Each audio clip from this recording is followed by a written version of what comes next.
जय हिंद बच्चों, 5 व्हील पे आप सभी का स्वागत है। मैं हूं इंजीनियर डीके सिंह, यूनिवर्सिटी टपर। हम लोग पढ़ रहे थे कैपेसिटर और बहुत सारे जो है कैपेसिटर के टाइप्स हम लोगों ने पढ़ा, जिसमें पैरेलल प्लेट कैपेसिटर, उसके कैपेसिटी का फार्मूला भी हम लोग निकाले। इवन सिलिंड्रिकल और स्फेरिकल कैपेसिटर भी पढ़े, उसके कैपेसिटी के फार्मूला भी निकाला गया। आज हम लोग पढ़ेंगे कि कैपेसिटर के दो प्लेटों के बीच में फोर्स कितना लगता है, that means force between the plates of a capacitor. या ये भी पढ़ेंगे energy storage in a capacitor और एनर्जी डेंसिटी की भी बात चलेगी। तो आप याद रखेंगे, हम लोग पढ़ेंगे force, energy and energy density. तो आज के मुख्य टॉपिक्स यही होगी। तो मैं आपको कहूँगा कि अगर हम टॉपिक्स पे आगे बढ़ें, और हो सकता है कि आपको थोड़ी बहुत दिक्कत हो, तो आप पीछे वाले जो है लेक्चर को एक बार ज़रूर देखें। आपकी सारी समस्याएं जो है दूर हो जाएगी और फिर हम लोग अपने टॉपिक्स पे आगे बढ़ते हैं। चलिए तो देखिए आज की टॉपिक्स को, आप ध्यान से देखें स्क्रीन पे आप ध्यान से देखें कि क्या है आज की टॉपिक्स आपकी। तो आप देख रहे हैं कि करंट कैपेसिटर से रिलेटेड टॉपिक्स तो है ही।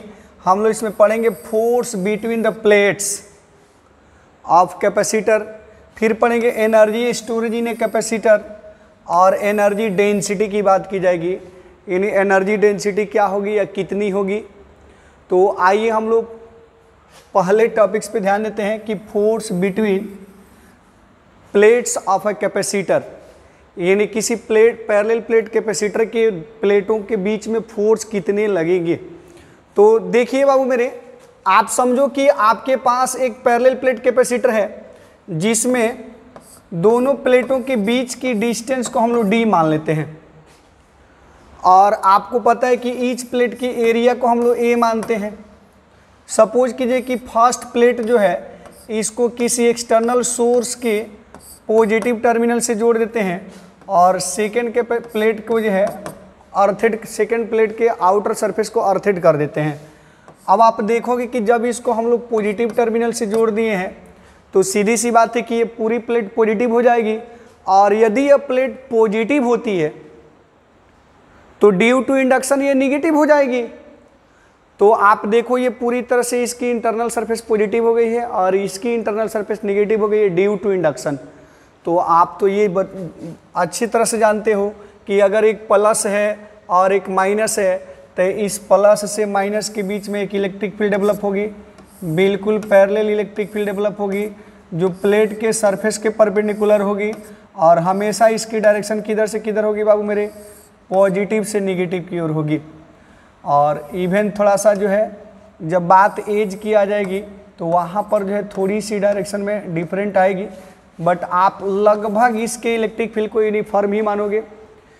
हम लोग ये भी जानेंगे, थोड़ी सी बात करूंगा मैं आपसे कि अगर सोचो बाबू मेरे पास केवल एक प्लेट होता, केवल ये पॉजिटिव प्लेट होता, तो इस पॉजिटिव प्लेट के कारण इस कैपेसिटर के यानी सेकेंड प्लेट के किसी पॉइंट पर, सेकेंड प्लेट के किसी पॉइंट पर अगर मैं बात करूं यहाँ पे, तो आप बताओगे कि इस पॉइंट पर इलेक्ट्रिक फील्ड इंटेंसिटी कितनी होगी। तो इस पॉइंट पर अगर इलेक्ट्रिक फील्ड इंटेंसिटी की बात कर दी जाए और इस पर चार्ज डेंसिटी को मैं अगर प्लस सिग्मा मान लूँ और इस पर चार्ज डेंसिटी को माइनस सिग्मा मान लूँ, तो आप जानते हो कि किसी चार्ज प्लेट के कारण जो है किसी पॉइंट पर इलेक्ट्रिक फील्ड इंटेंसिटी कितनी होगी। तो इसके कारण इलेक्ट्रिक फील्ड इंटेंसिटी कितनी होती थी बाबू मेरे, तो आप जानते हो कि सिंगल प्लेट के कारण इलेक्ट्रिक फील्ड इंटेंसिटी कितनी, तो sigma by 2 epsilon not. Single plate के कारण इलेक्ट्रिक फील्ड इंटेंसिटी कितनी होगी, सिग्मा बाई 2 इप्सिलॉन नॉट।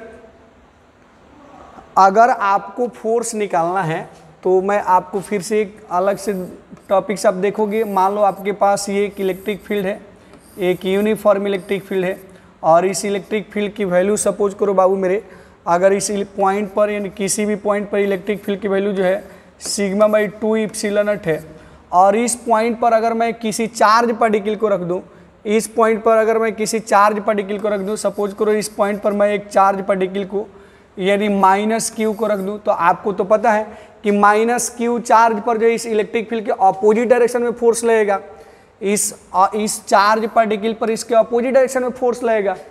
और फोर्स की वैल्यू कितनी होगी, फोर्स की वैल्यू कितनी होगी, तो आपको पता है कि चार्ज इनटू इलेक्ट्रिक फील्ड होती है। अगर इस इलेक्ट्रिक फील्ड को आप ई कंसीडर कर लो तो फोर्स की वैल्यू कितनी हो जाएगी, चार्ज इनटू इलेक्ट्रिक फील्ड हो जाएगी। यहाँ निगेटिव साइन इंडिकेट करेगा कि फोर्स की जो डायरेक्शन होगी वह इलेक्ट्रिक फील्ड के अपोजिट हो जाएगी। ये बात आप पढ़ चुके हो, पिछले पूरे महीने में तुमने इलेक्ट्रिक फील्ड इंटेंसिटी पढ़ा। और किसी इलेक्ट्रिक फील्ड इंटेंसिटी के अंदर अगर हम लोग किसी चार्ज पार्टिकल को रख दें तो उस पर फोर्स कितनी लगेगी, पूरी एक्सरसाइज हम लोगों ने काफ़ी डिटेल्स में पढ़ रखा है। और यदि आपको प्रॉब्लम हो रही है, इसका मतलब आपको ये इंटेंसिटी को एक बार और रिपीट करने की ज़रूरत है। आप एक बार और इलेक्ट्रिक फील्ड इंटेंसिटी को रिपीट कर सकते हैं, और उसके लिए आप हमारे पहले के वीडियो को ज़रूर देखें। पहले के लेक्चर को जब आप देखेंगे तो सारी बातें जो है कंसेप्ट में आती चली जाएगी। काफ़ी आसान चैप्टर है। और मैं आपको बता दूं बाबू मेरे, देखिए कोई भी व्यक्ति बहुत इंटेलिजेंट होता नहीं है। इंटेलिजेंट वही है जो टाइम के साथ टाइम मैनेजमेंट जानता है और समय को ध्यान में रखते हुए अपने आप को सिचुएशन के अकॉर्डिंग जो है ढाल लेता है और कॉन्टिन्यूअस मेहनत करने लगता है। तो विद्यार्थी इंटेलिजेंट वही होता है जो बिल्कुल टाइम मैनेजमेंट जानता है और समय रहते हुए अपने आप को जो है अपडेट कर लेता है और डेली के काम डेली करता है, और फाइनली सक्सेस भी वही होता है। तो सक्सेस होने की ट्रिक में आप अपने रूटीन में रख लें कि आपको इजी नहीं पढ़ना है। ये भी मैं बता दूं आपको कि कभी भी आपको इजी टॉपिक्स को नहीं पढ़ना है। हाँ, किसी भी टॉपिक्स को इतना बार जो है उसको प्रैक्टिस करना है कि वो टॉपिक्स इजी लगने लगे। तो इजी लगने के लिए आपको कंटिन्यूअस मेहनत करना जरूरी है। जब आप कंटिन्यूअस मेहनत करोगे, किसी एक टॉपिक्स को बार बार रिपीट करोगे, वही टॉपिक्स इजी हो जाएगी। तो टॉपिक्स इजी सेलेक्ट नहीं करना है, सभी टॉपिक्स को पढ़ना है जो आपके सिलेबस में है, बार बार रिपीट करके उसको इजी बना लेना है। आप इस बात को जो है, इस ट्रिक को याद रखेंगे। तो चलिए हम लोग फिर से देखते हैं कि सपोज करो बाबू मेरे, अगर ये पॉजिटिव प्लेट है तो इस पॉजिटिव प्लेट के कारण ये जो नेगेटिव प्लेट है इसके पोजीशन के किसी भी पॉइंट पर मैं बात करूं, यानी ईच पॉइंट पर इलेक्ट्रिक फील्ड इंटेंसिटी कितनी होगी, तो आप जानते हो कि इंटेंसिटी की वैल्यू कितनी हो जाएगी बाबू मेरे।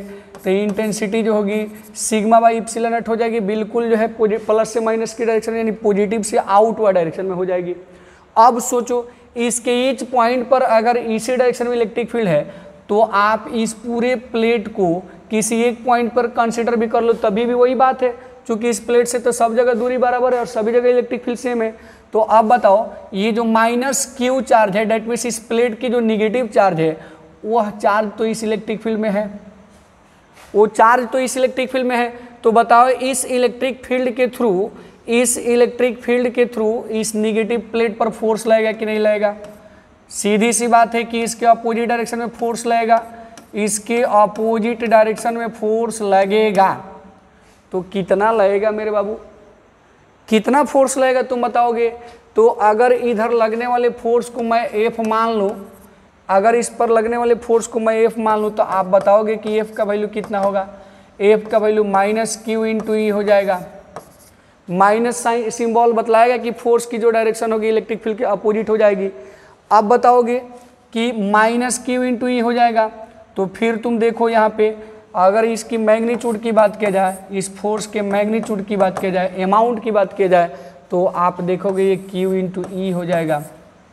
चलो फिर क्यू इंटू ई ठीक है। तो अगर मैं क्यू की बात करूं तो क्यू की वैल्यू तुम कितना लिख सकते हो, क्यू का वैल्यू तुम लिख सकते हो, बताओ बाबू मेरे, या क्यू को क्यू ही रहने दो।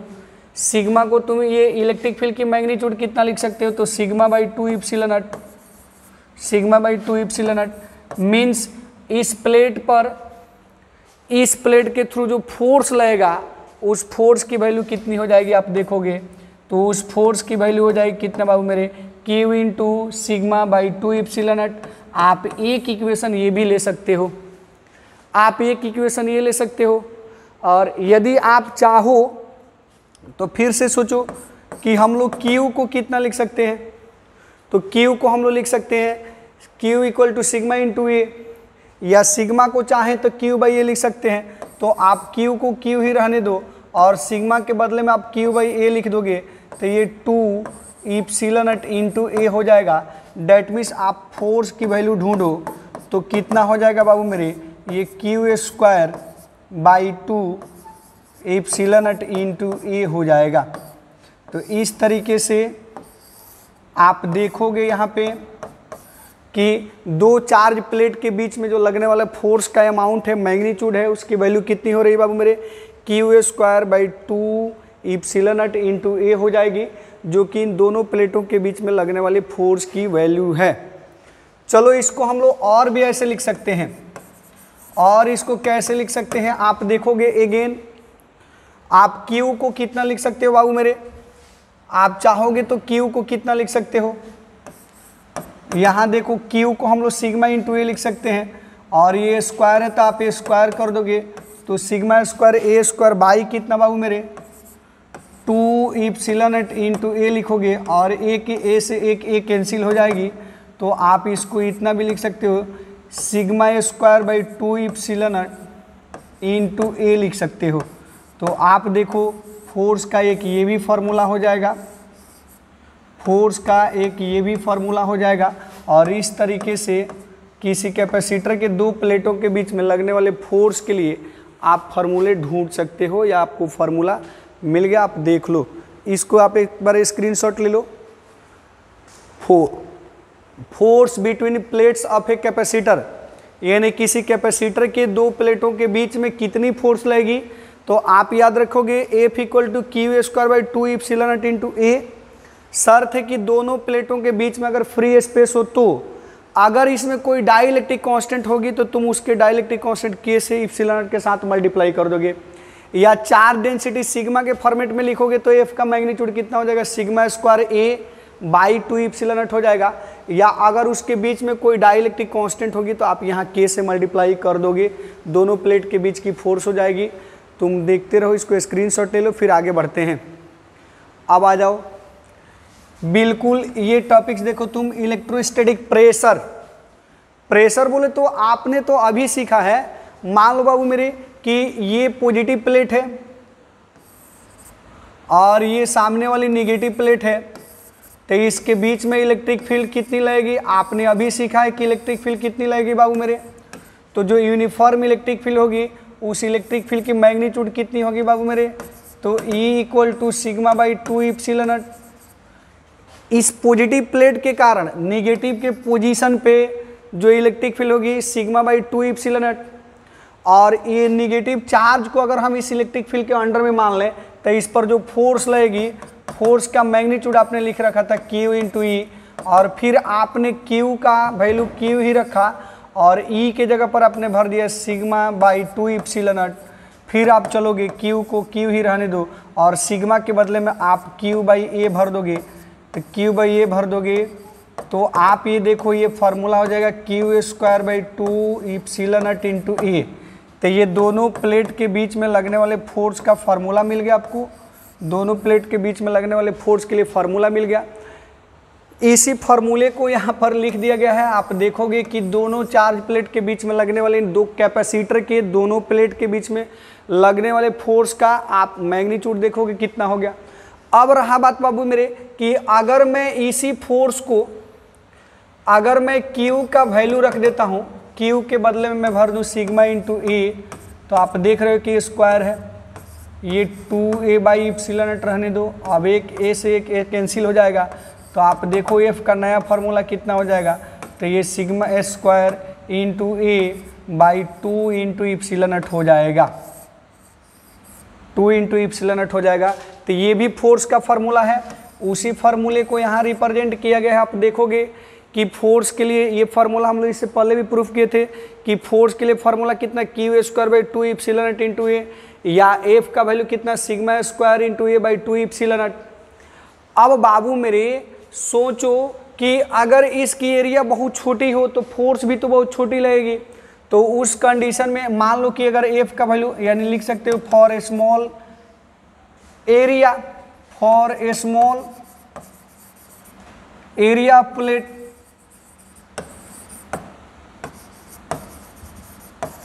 अगर प्लेट की एरिया बहुत छोटी हो जाए बाबू मेरे, तो जो उस पर फोर्स लगेगा उस फोर्स को हम लोग DF बोलेंगे, और DF की वैल्यू कितनी हो जाएगी, sigma square by 2 epsilon not into DA हो जाएगी।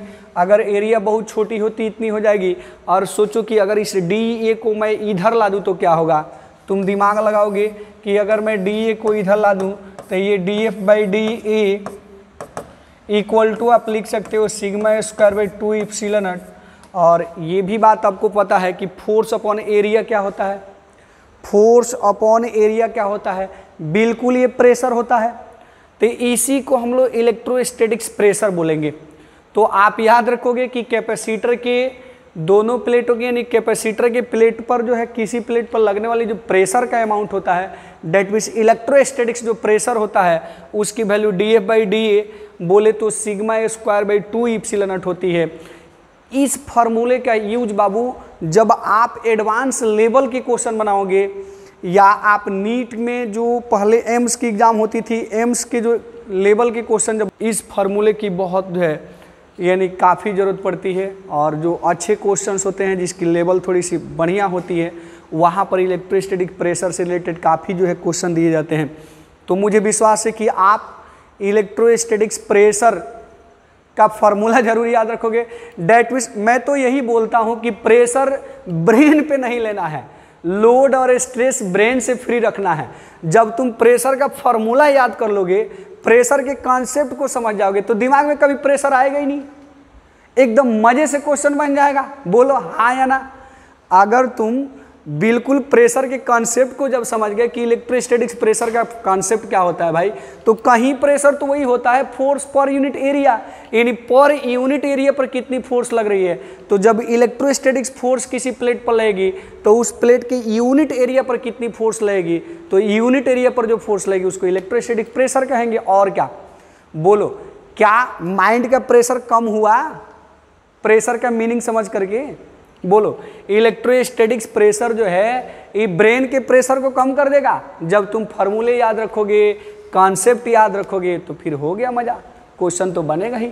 तो बिल्कुल आप याद रखोगे इलेक्ट्रोस्टैटिक्स प्रेशर का फार्मूला कितना, तो sigma square by 2 epsilon not, sigma square by 2 epsilon not. चलो यही बात मैंने यहाँ लिख दिया कि फोर्स पर यूनिट एरिया, ये सिंपल सा प्रेशर का डेफिनेशन भी होता है कि the force per unit area.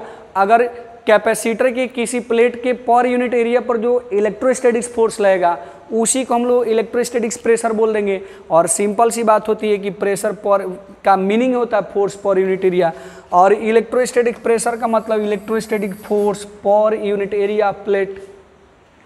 तो काफ़ी शानदार है ना। आप एक बार कमेंट करके बताओ, काफ़ी मज़ा आ रहा है। बताओ क्या तुमको लगता है कि नीट या जेईई बहुत टफ है? मेरे को तो नहीं लगता। मुझे बस टफ ये लगता है कि क्या तुम कंटिन्यूटी बरकरार रखते हो कि नहीं। सबसे जीवन में टफ वही है कि आप पढ़ाई करते वक्त कंटिन्यूटी को मेंटेन रखते हो कि नहीं, कितना पेशेंस रखते हो। पेशेंस ही टफ है। अगर आप पेशेंस रख सकते हो और बिल्कुल लगन से जो है काम कर सकते हो, तो मैं इस लगन से, मेरे को एक बात याद पड़ा है कि एक बार की बात है कि दुनिया के सबसे धनी व्यक्ति जो हैं बिल गेट्स और वॉरेन बफेट जो हैं, उनको एक साथ बुलाया गया किसी मंच पे। और जब एक साथ बुलाया गया बाबू मेरे, और दोनों लोगों के बीच में कोई आपस में डिस्कशन नहीं हुई थी, दोनों लोगों से अलग अलग इंटरव्यू ली गई। और उस इंटरव्यू में उनके सामने ये शर्त रखा गया था कि आपको बताना है कि आपको दुनिया के सबसे धनी व्यक्ति में से एक होने के लिए रियल कारण क्या है, आपके अंदर कौन सी वो खूबी है जिसके कारण जो है आप जो है दुनिया के मशहूर धनी व्यक्ति में से एक हैं। आपको एक वर्ड में जवाब देना है। मैं आपको बता दूं कि उन्होंने, यानी एक बार बिल गेट्स ने जो अपनी बात एक वर्ड में रखी, फिर जो वॉरेन बफेट से जब बात की गई उन्होंने भी एक वर्ड में बात की। तो जब बात जो है दोनों को एक साथ स्क्रीन पे लाया गया तो ये बात पता चला कि दोनों लोगों ने एक ही वर्ड लिखा था और वह वर्ड था, आपको पता है क्या? आप जानना चाहते हो? बोलो। तो आपको मैं बता दूं कि दोनों लोगों ने एक ही वर्ड लिखा था, फोकस। तुम समझ सकते हो कि जिसने अपने काम पे फोकस किया वो दुनिया के सबसे जो है टॉप मोस्ट व्यक्ति, यानी टॉप मोस्ट जो है धनी व्यक्ति बन गए। तो क्या तुम अपने काम पर फोकस करोगे तो पीछे रह जाओगे? बोलो। किसी एक की तो बात नहीं थी, उसमें दोनों लोग थे। तो जब तुम भी अपने बात पे, काम पे फोकस करोगे, बिल्कुल कंसंट्रेशन से काम करोगे, तो एक ना एक दिन तुम भी जो है अपने मकसद में कामयाब हो जाओगे। जो तुम्हारी जो है लक्ष्य है उसमें टॉप पॉइंट पे मिलोगे। तो फिर हम लोग जो है, यानी आओ फिर हम लोग अपनी टॉपिक्स पे आगे बढ़ते हैं। तो चलो, मुझे विश्वास है कि आप इलेक्ट्रोस्टैटिक्स प्रेशर समझ गए होंगे। Sigma square by 2 epsilon not.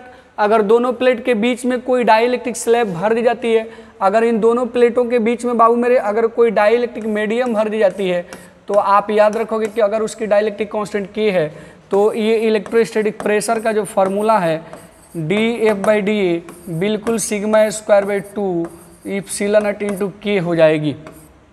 आप इस फार्मूले को भी याद रखोगे, sigma square by 2 epsilon not into K हो जाएगी। मज़ा आ रहा है? बताओ, बहुत शानदार लग रहा है ना?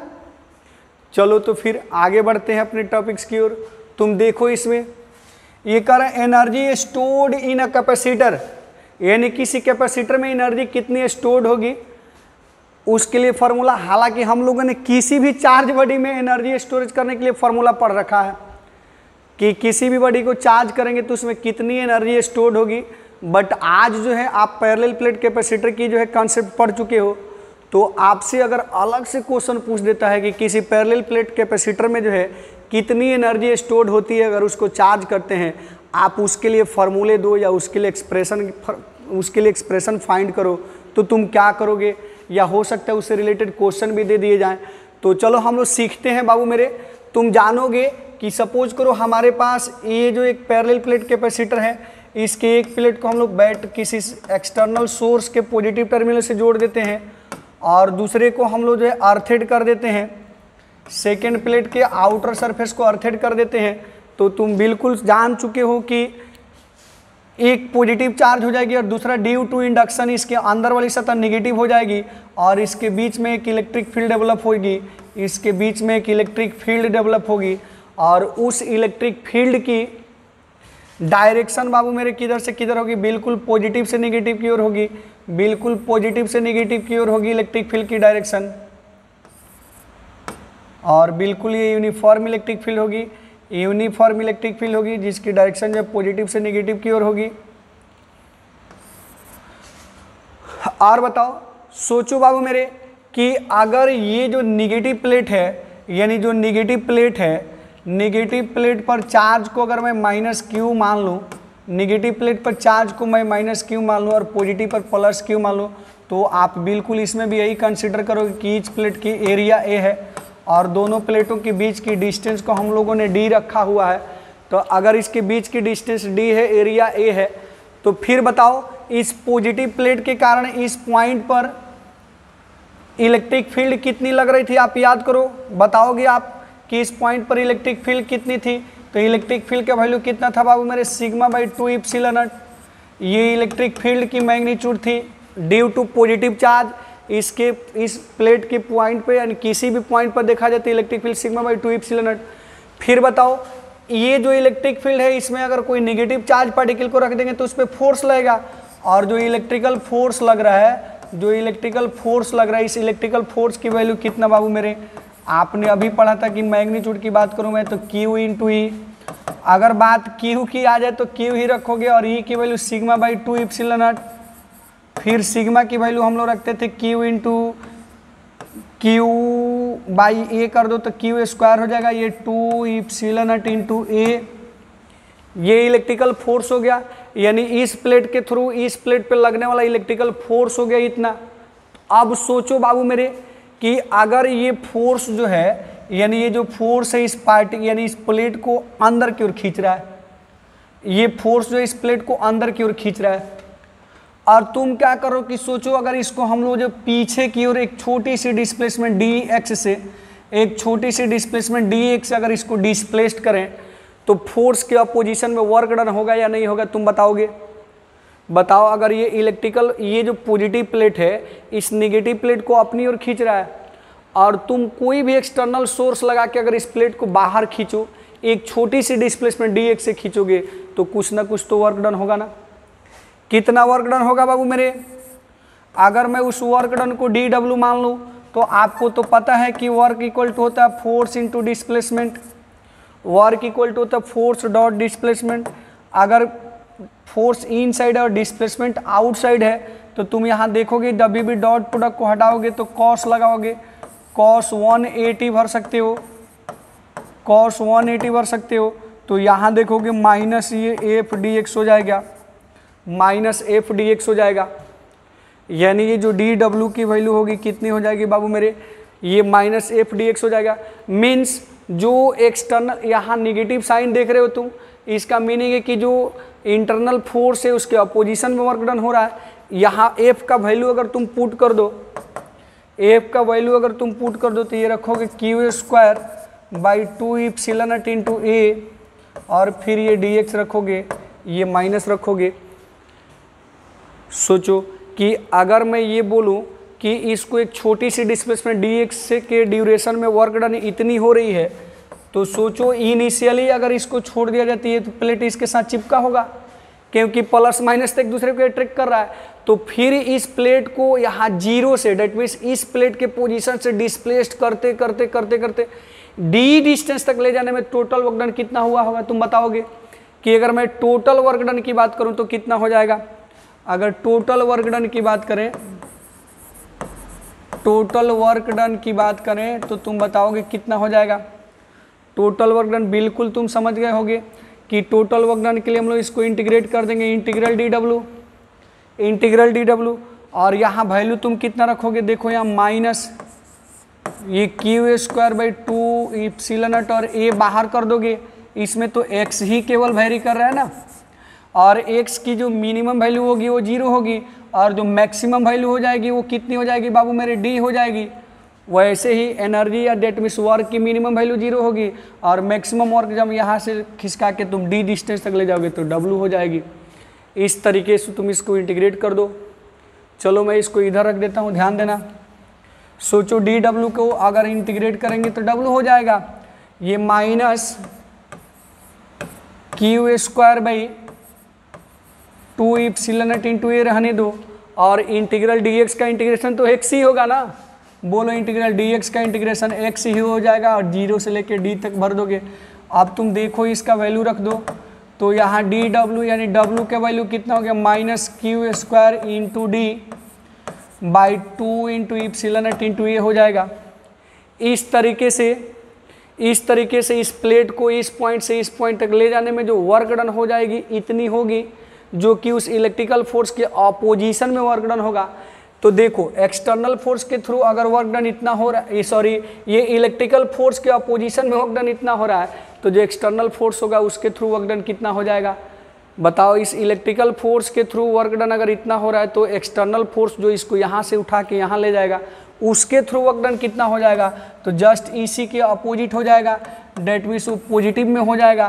तो वर्क डन ड्यूरिंग मतलब जो है displacement from 0 to D distance, यानी 0 से डी डिस्टेंस तक जो डिस्प्लेस्ड करेंगे तो जो वर्क डन होगा बाबू मेरे, उस वर्क डन की वैल्यू कितनी हो जाएगी? ड्यू टू एक्सटर्नल फोर्स की अगर बात करूं मैं तो यही वर्क डन का अमाउंट तो यही रहेगा, बट उसको आप पॉजिटिव में लिख दोगे, उसको आप पॉजिटिव में लिख दोगे। और ये जो वर्क डन होता है, ये जो वर्क डन होता है बाबू मेरे, इस अरेंजमेंट में यानी इस कैपेसिटर में एनर्जी के रूप में स्टोरेज हो जाता है।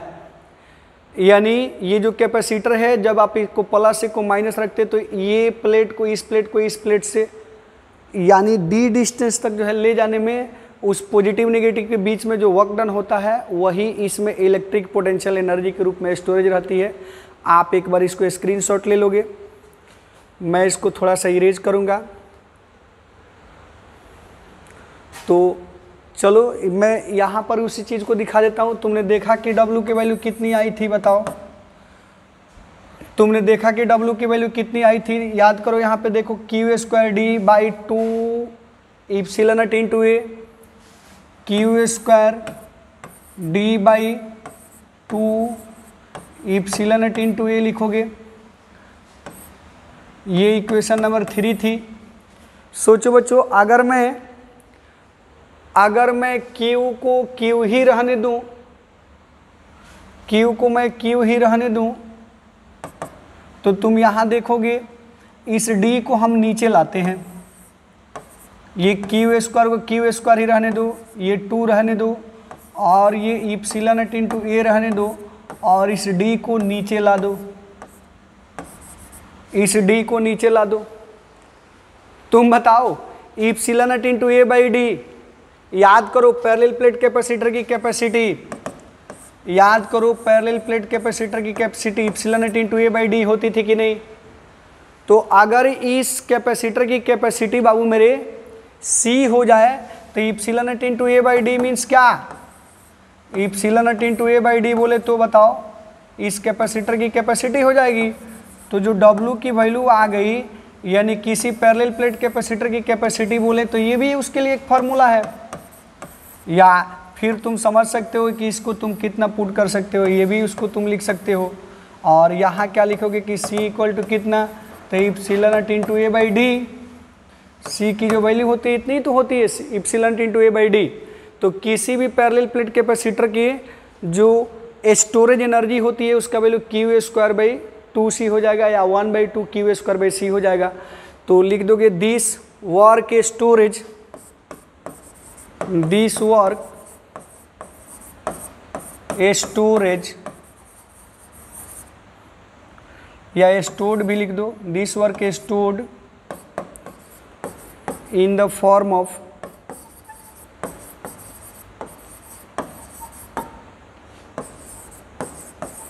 इलेक्ट्रिक पोटेंशियल एनर्जी,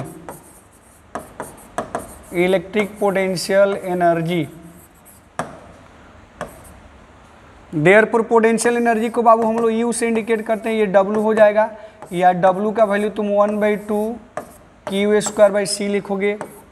तो तुम याद रखोगे कि किसी भी कैपेसिटर को हम लोग जब चार्ज करते हैं, जो उसमें स्टोरेज एनर्जी होती है उसकी वैल्यू कितनी हो जाती है, हाफ Q²/C होती है, हाफ Q²/C होती है। बिल्कुल इस फार्मूले से तुम पहले से भी परिचित हो, स्क्रीनशॉट ले लो इसको। अब बताओ मजा आ रहा है? बिल्कुल तुम स्टोरेज ऑफ एनर्जी जो है ड्यूरिंग चार्जिंग जो है तुम पढ़ चुके हो कि किसी भी बॉडी को जब चार्ज करेंगे तो उसमें स्टोरेज एनर्जी की वैल्यू कितनी होती है, तो हाफ Q²/C। तुम तो Q का भी वैल्यू जानते थे, याद करो, तुम तो Q का भी वैल्यू जानते थे, बोलो Q का वैल्यू हम लोग कितना लेते थे। सोचो कि अगर इस कैपेसिटर के बीच में हम लोग पोटेंशियल डिफरेंस V क्रिएट कर दें, और इस पर चार्ज जो है Q तो है ही, तो हम लोग जानते हैं कि C इक्वल टू कितनी होती है बाबू मेरे, C इक्वल टू कितनी, Q/V, या Q इक्वल टू बोलें तो कितनी लिख सकते हो तुम, तो C इंटू V लिख सकते हो। उसी का वैल्यू यहाँ पुट कर दो, तो U बोलो या W बोलो तो कितना हो जाएगा 1/2, और Q के बदले में रखोगे CV, स्क्वायर है तो स्क्वायर रखोगे बाई C, ये C से C कैंसिल हो जाएगी, 1/2 CV²। ये भी तो तुम पढ़े थे, बताओ, ये भी तो तुम पढ़े थे ना। किसी भी चार्ज कैपेसिटर के लिए अगर कैपेसिटी और पोटेंशियल है तभी भी एनर्जी की फार्मूला इतना हो गया। फिर तुम चाहो तो यहाँ से देखो C बराबर Q इंटू V भी लिख सकते हो। तो W का एक और फार्मूला हम लोग लिखते थे, याद करो 1/2, और C के बदले में तुम भर दोगे Q/V इंटू V², तो एक V से एक V कट जाएगा, यह हाफ Q इंटू V। इन सभी फार्मूलों को तुम याद रखोगे। ये सभी फार्मूले जो एनर्जी स्टोरेज के लिए तुमको फार्मूले मिल रहे हैं, ये बहुत काम की चीज़ें हैं, तुम्हारे न्यूमेरिकल बनाने में ये काफ़ी हेल्प करेंगे। तो बताओ energy stored in A capacitor, यानी चार्ज कैपेसिटर भी याद रहेगा। अगर पैरेलल प्लेट कैपेसिटर के फॉर्मेट में लिखोगे तो ऐसे भी तुम लिख सकते हो Q²/2 epsilon not into A/D। और इसको बदले में तुम चाहो तो सी भी भर सकते हो। काफ़ी आसान है ना, बताओ मज़ा आ रहा है? हो तो गया। ऐसे ही तो टॉपिक्स होते हैं, इतने ही तो आसान हैं सब जगह। बस प्रैक्टिस करने की ज़रूरत है, थोड़ी सी कंसंट्रेशन बनाओ, यानी फोकस। एक वर्ड याद रखो पूरी बात के लिए, एक कॉमन बात, फोकस। बस आपको फोकस ही तो बनाना है। तो चलो एक छोटा सा क्वेश्चन है, तुम जल्दी से क्वेश्चन पढ़ो और तुम्हारे सामने ऑप्शन भी दिए गए हैं, उस ऑप्शन में सूटेबल ऑप्शन सेलेक्ट करो जल्दी से। 20 सेकंड का समय मैं देता हूं सभी बच्चों को, जल्दी से आप क्वेश्चन को पढ़ो और जो सूटेबल ऑप्शन आपको दिखे आप ऑप्शन को जो है जल्दी से रिप्लाई करके बताओ कि इसमें से कौन ऑप्शन सबसे बेहतरीन है, कौन ऑप्शन सही है, तुम बताओगे। देखो क्वेश्चन को, कह रहा है कि the potential energy of A charge condenser, that means conductor, sorry, the potential energy of A charge conductor of charge देखोगे Q and potential V is given by, बताओ किसी कैपेसिटर के पास चार्ज कितना है Q और पोटेंशियल कितना है V, तुमको क्या बताना है बाबू मेरे? पोटेंशियल एनर्जी मीन्स बोले तो W बताना है, चार्ज उसके बाद Q है और पोटेंशियल उसके पास V है। अभी तो आपने पढ़ा है कि किसी भी कैपेसिटर के पास जो एनर्जी होती है हाफ CV² होती है या हाफ Q² होती है या हाफ Q × V होती है। बताओ, ढूंढो तो पोटेंशियल एनर्जी का।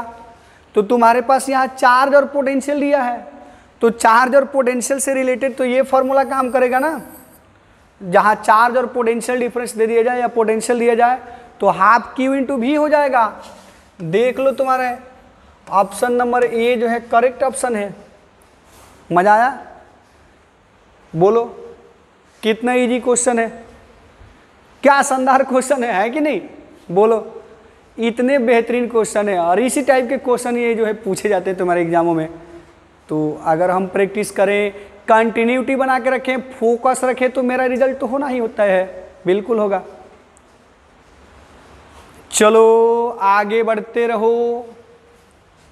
देखो यहाँ कर कि energy stored in A capacitor, यानी किसी कैपेसिटर में जो एनर्जी स्टोर्ड हो रही है, तुम उसका फार्मूला बिल्कुल याद कर लो। अभी तो मैंने प्रूफ कर दिया है कि किसी भी, अगर मान लो कि कोई कैपेसिटर है जिसके दोनों प्लेटों के बीच की पोटेंशियल डिफरेंस V है, इस पूरे अरेंजमेंट की कैपेसिटी C है, अगर इसको हम लोग चार्ज Q देते हैं तो बताओगे एनर्जी कितनी होगी बाबू मेरे? 1/2 Q² या 1/2 Q × V या कहोगे 1/2 CV²।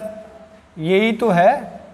बोलो, ये जो वर्क डन होता है एक प्लेट को दूसरे प्लेट से दूर लाने में, D डिस्टेंस तक लाने में, वही उसमें पोटेंशियल एनर्जी के रूप में स्टोरेज होती है। तो आप इस फार्मूले को बिल्कुल याद कर लो। तीनों फार्मूले का बिल्कुल याद रहना चाहिए। तू सोचेगा कि यार हम एक फार्मूले निकाल के भी तो काम चला सकते हैं, बिल्कुल चला सकते हो, लेकिन अगर तीनों याद है तो क्वेश्चन की स्पीड ज़्यादा होगी, क्वेश्चन तुमसे जल्दी बनेगा।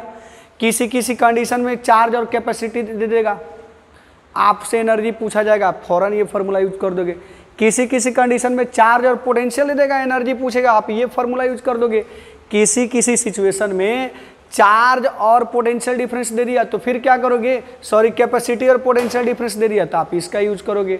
सिचुएशन देखते जाओगे, आपका काम बनते जाएगा, तो आप सेपरेटेड फार्मूला याद रखोगे।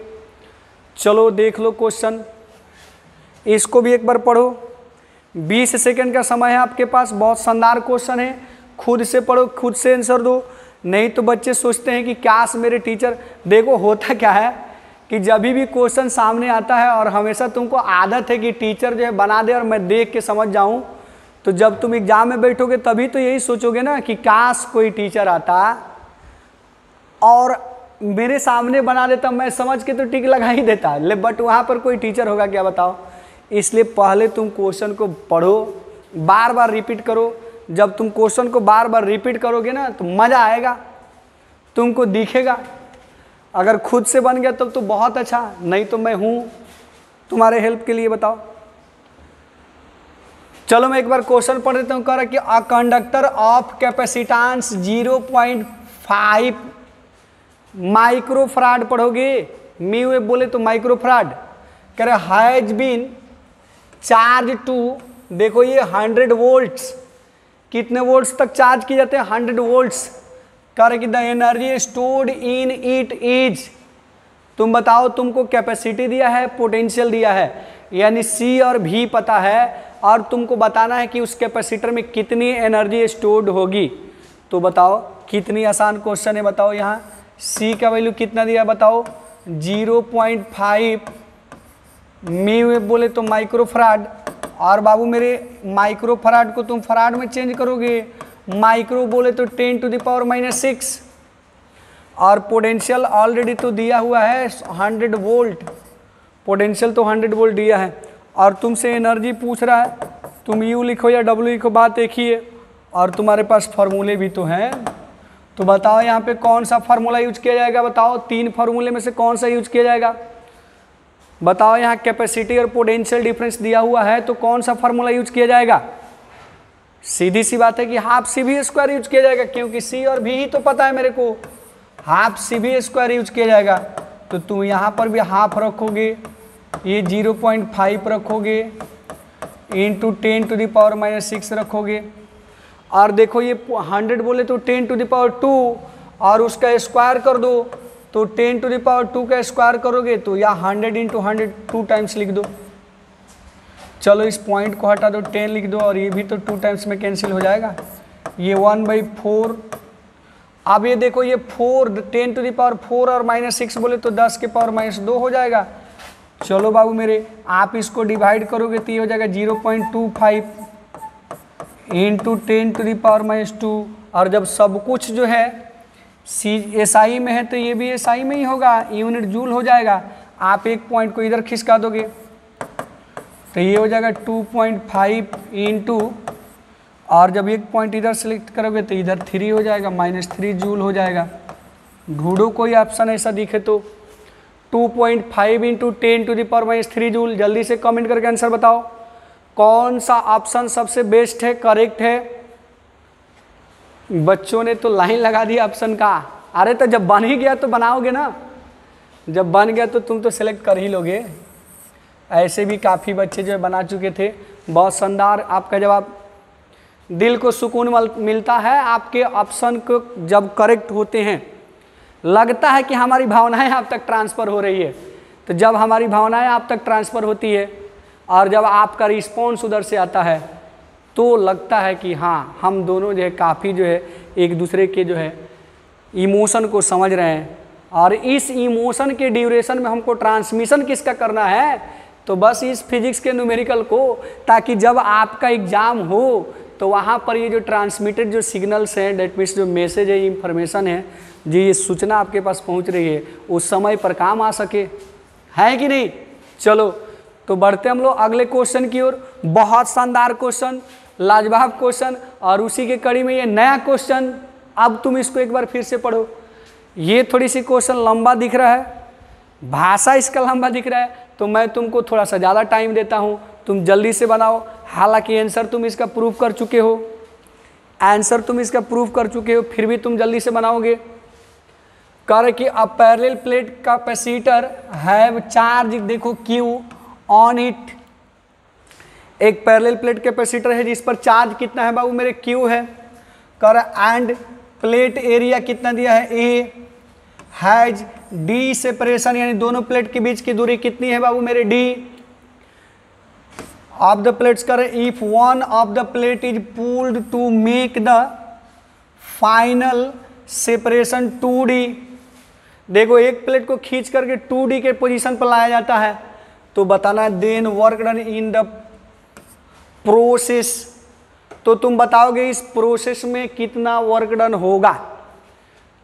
काफ़ी शानदार क्वेश्चन है, तुम्हारे सामने ऑप्शन दिए गए हैं कि वर्क डन का जो वैल्यू है Q² 2ε into A, W equal to दिया Q² 2D by 2A into ε0, W equal to दिया Q² D बाई 2A ε0, और कर कैनॉट बी कैलकुलेटेड, यानी इसकी गणना नहीं की जा सकती है। क्या ऐसा कुछ है? काफ़ी शानदार क्वेश्चन है, तुम देखो बहुत ही खूबसूरत क्वेश्चन है। मान लो एक पैरेलल प्लेट कैपेसिटर है, देख लो बाबू मेरे, और इसके ईच प्लेट की एरिया को तुम ये मान लो, दोनों प्लेट के बीच डिस्टेंस को तुम डी मान लोगे, दोनों प्लेट के बीच के डिस्टेंस को तुम डी मानोगे। अब सोचो इस प्लेट को, यानी जो फर्स्ट प्लेट है इसको सोचो हम लोगों ने किसी एक्सटर्नल सोर्स के पॉजिटिव टर्मिनल से जोड़ दिया है, तो जैसे ही तुम एक्सटर्नल सोर्स के पॉजिटिव से जोड़ोगे ये पॉजिटिव चार्ज हो जाएगा,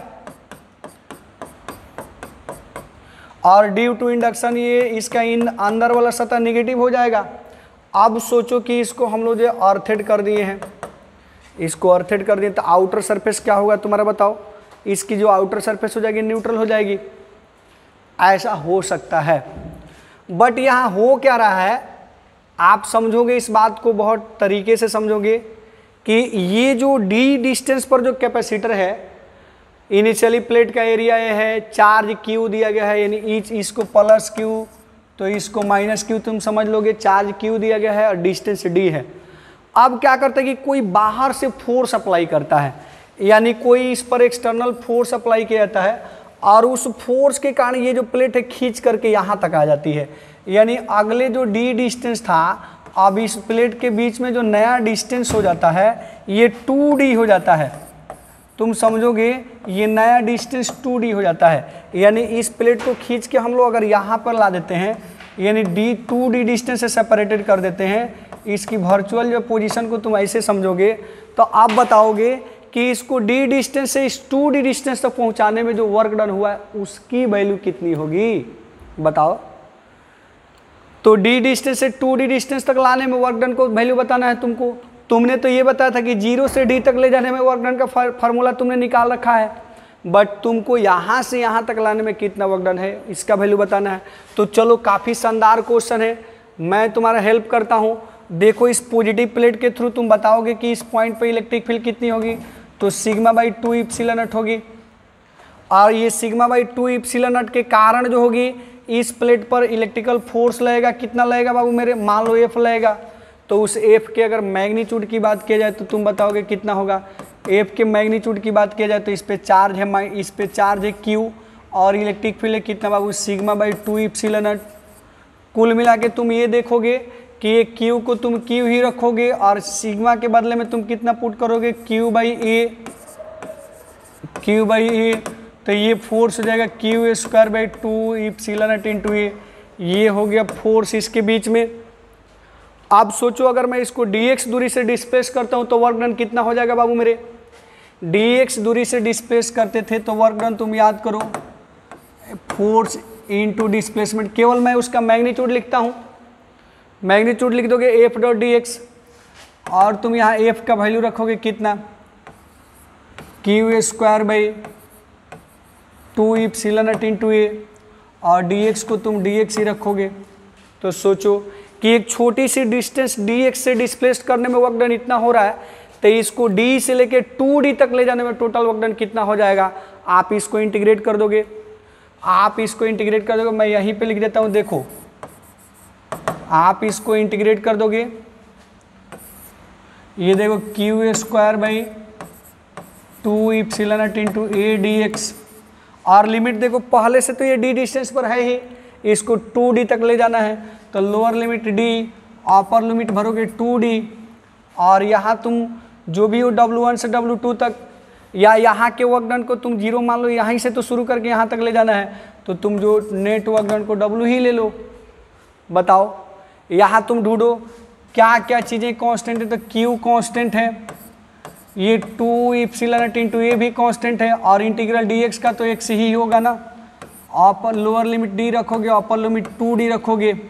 अब तुम उसमें और आगे बढ़ाओ तो ये Q², ये 2 एप्सिलॉन नॉट इंटू A, और रखो upper limit 2d minus d, तो 2d माइनस d बोले तो d ही तो होगा ना, 2d माइनस d बोले तो d ही तो होगा।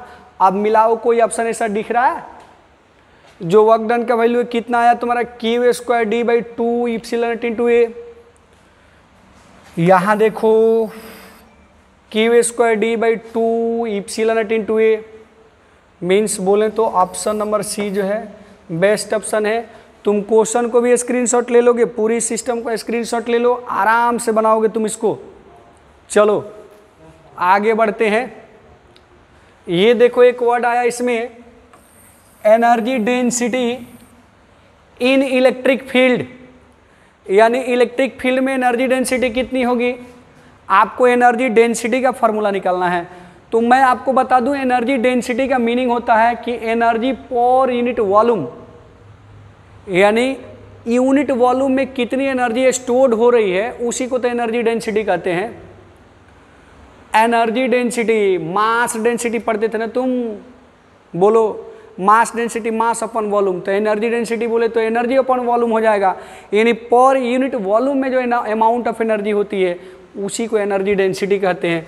मान लो बाबू मेरे कि अगर इसके, यानी इसके सपोज करो पूरी सिस्टम की टोटल एनर्जी है U, यानी V वॉल्यूम में अगर U एनर्जी स्टोरेज है तो यूनिट वॉल्यूम में कितनी होगी बाबू मेरे, U/V, और इसी को हम लोग स्मॉल u बोलेंगे, यानी एनर्जी डेंसिटी बोलेंगे, या तुम इसको W/V लिख सकते हो, और इसको जो है तुम U बोलोगे, स्मॉल u बोले तो एनर्जी डेंसिटी।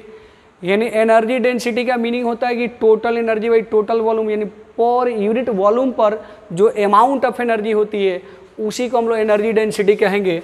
आप इस बात को याद रखोगे, energy density per unit volume. तो मैं आपको फिर से बता दूं, इसको मैं लिख भी दे रहा हूं, अमाउंट ऑफ एनर्जी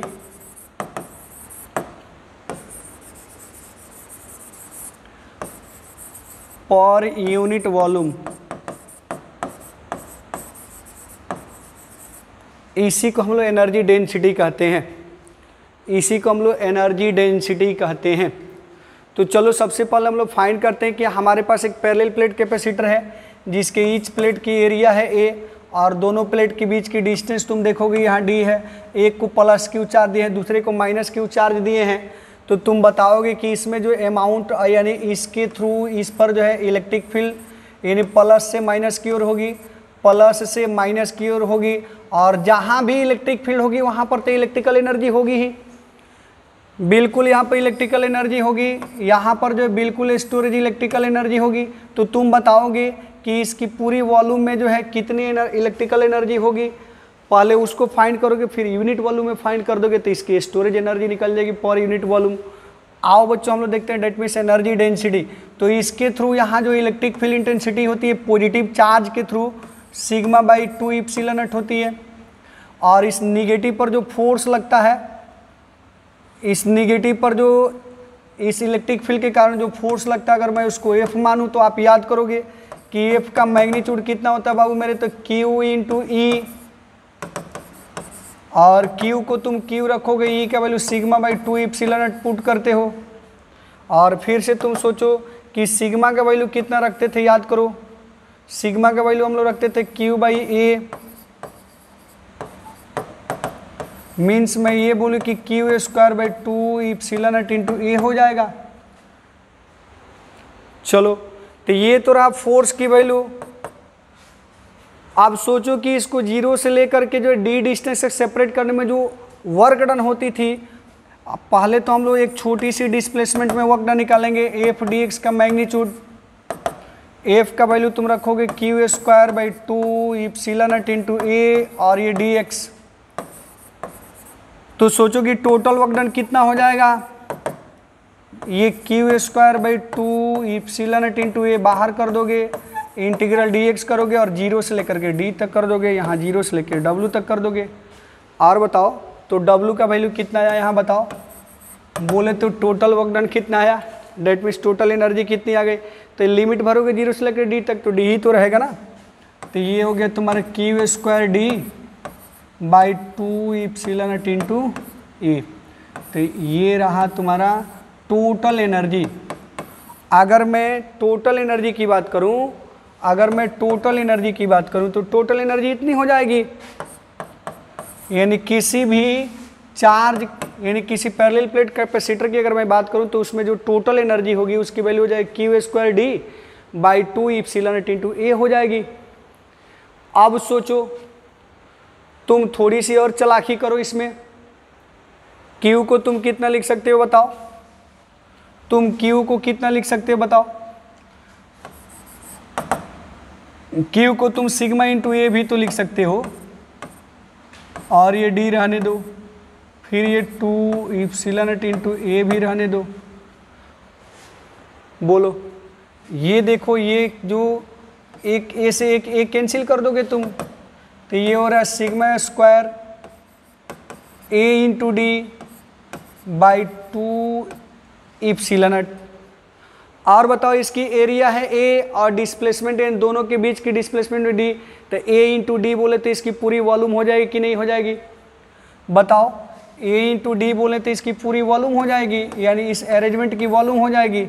और यदि इसकी वॉल्यूम है ए इंटू डी, तो तुम इसको और क्या लिख सकते हो, सोचो तुम इसको और क्या लिख सकते हो बताओ। W इक्वल टू लिख सकते हो, देखो यहाँ sigma square by 2 epsilon not, और इसको मैं बोलूँ तो V लिख सकता हूँ। V बोले तो वॉल्यूम, यहाँ V फॉर पोटेंशियल नहीं, V फॉर वॉल्यूम लिखोगे। और बताओ, तो इसी को तो नीचे ला देना है, इसी को तो नीचे ला देना है बताओ। तो जब इसको तुम नीचे लाओगे तो ये W/V हो जाएगी, और W/V की वैल्यू बोलें तो ये sigma square by 2 epsilon not हो जाएगी। और इसी को तो एनर्जी डेंसिटी स्मॉल यू कहते हैं, इसी को तो एनर्जी डेंसिटी स्मॉल यू कहते हैं, ढूंढ लो तुम। तो ये हो गया तुम्हारा एनर्जी डेंसिटी, ये हो गया एनर्जी डेंसिटी। तो आप इसको इतना भी लिख सकते हो, थोड़ी सी और अरेंज करना है इसको बाबू मेरे, थोड़ी सी और अरेंज करना है। मैं इसको जो है,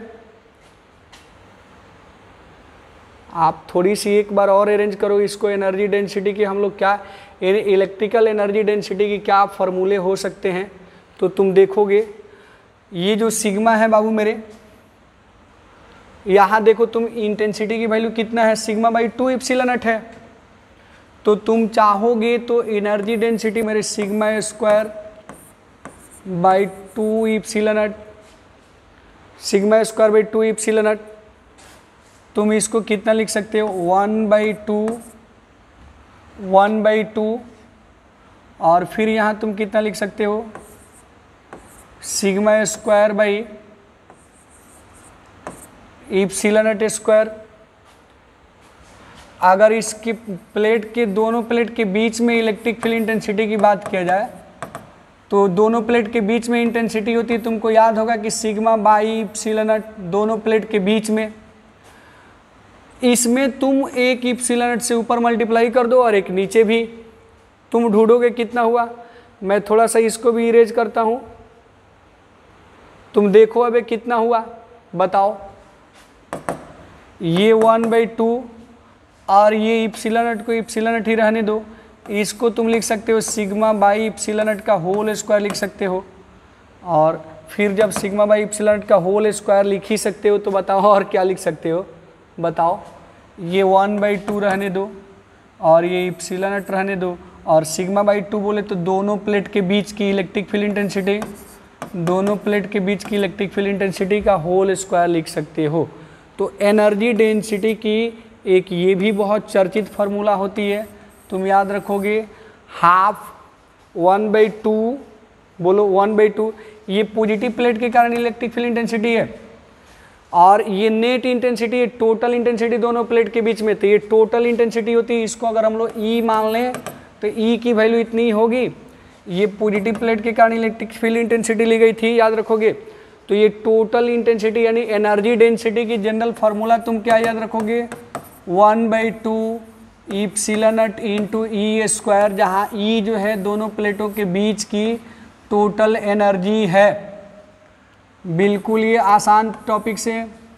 एनर्जी डेंसिटी बोले तो पर यूनिट वॉल्यूम में जो अमाउंट ऑफ एनर्जी होगी उसकी वैल्यू कितनी हो जाएगी बाबू मेरे, half epsilon not into E square याद रखोगे, या आप यहाँ से भी याद रख सकते हो यू का वैल्यू इस epsilon sigma square by 2 epsilon not भी रख सकते हो, sigma square by 2 epsilon not भी रख सकते हो।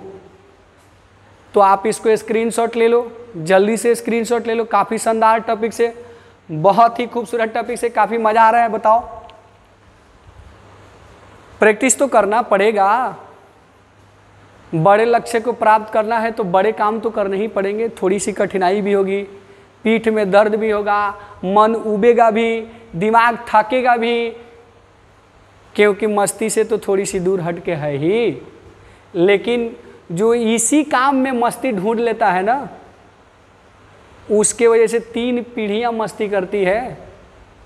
सोच लो बाबू मेरे कि जिस दिन तुम डॉक्टर बन जाओगे, तुम जो है 3 पीढ़ियों के कर्णधार बन जाओगे अपने फैमिली के लिए, और समाज के लिए तो तुम सोच ही सकते हो। समाज के लिए तो भगवान को जो है का दूसरा रूप माना जाता है डॉक्टर्स को, तो समझ सकते हो। एक जो तुम्हारे गार्जियंस हैं, तुम उनके लिए बहुत कुछ कर सकते हो, जो उनके अंतिम यानी बुढ़ापे का समय होगा, और खुद की लाइफ तो मस्त होगी ही, और आने वाली पीढ़ी को तुम बहुत बेहतरीन वेलकम दे सकते हो। तो सोच लो, तुम्हारी एक की पीठ में दर्द होना, इसको झेलना 3 पीढ़ियों के कल्याण पर करती है, तो क्यों नहीं करोगे बताओ? क्या तुम चाहते हो कि तुम्हारे जो फैमिली वाले तुम्हारे ऊपर हमेशा कलंक लगाए कि इसके वजह से मेरी पीढ़ी बीत गई?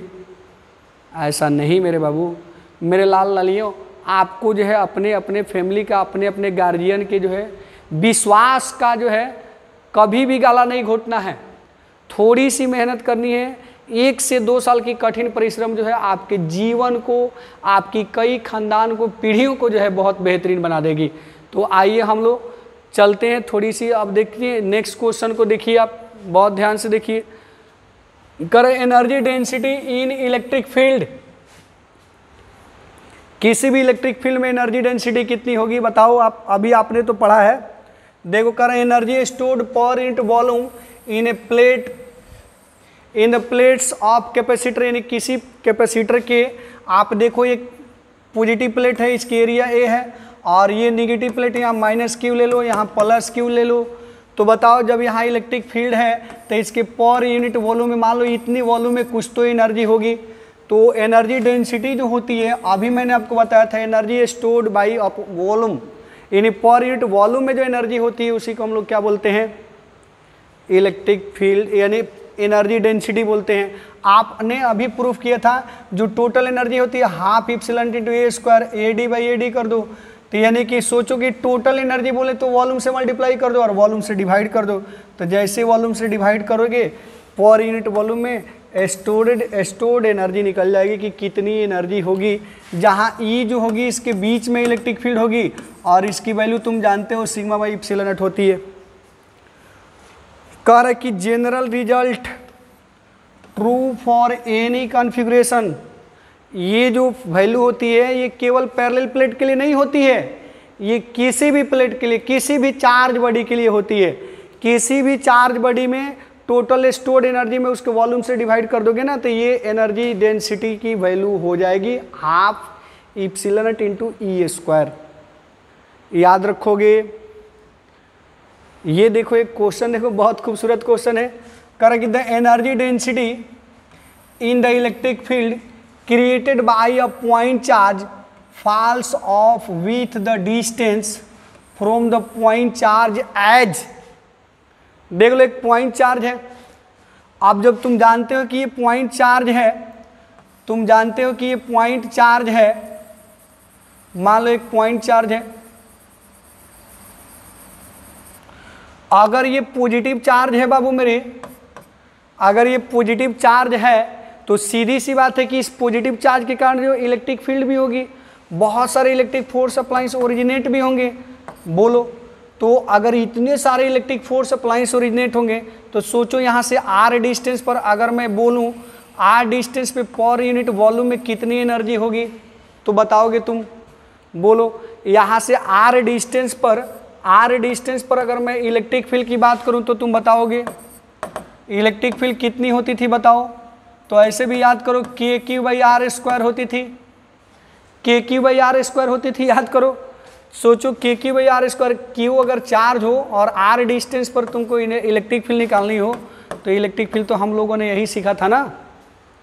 फिर बताओ, अभी तुम बताओ कि इसके पर, यानी ये मान लो कि पूरी एरिया V वॉल्यूम है, तो V वॉल्यूम पे अगर सपोज करो कि टोटल एनर्जी कितनी होती, टोटल एनर्जी जो होती थी V वॉल्यूम पे मान लो W है या समथिंग है, तो यूनिट वॉल्यूम में कितनी होगी? यूनिट वॉल्यूम में जो एनर्जी होती थी, तुम इसका फॉर्मूला अभी लिखे थे 1/2 epsilon not into E square. याद करो, एनर्जी डेंसिटी ही तो तुमको फाइंड करनी है। एनर्जी डेंसिटी की तो बेसिक फार्मूला यही होती है।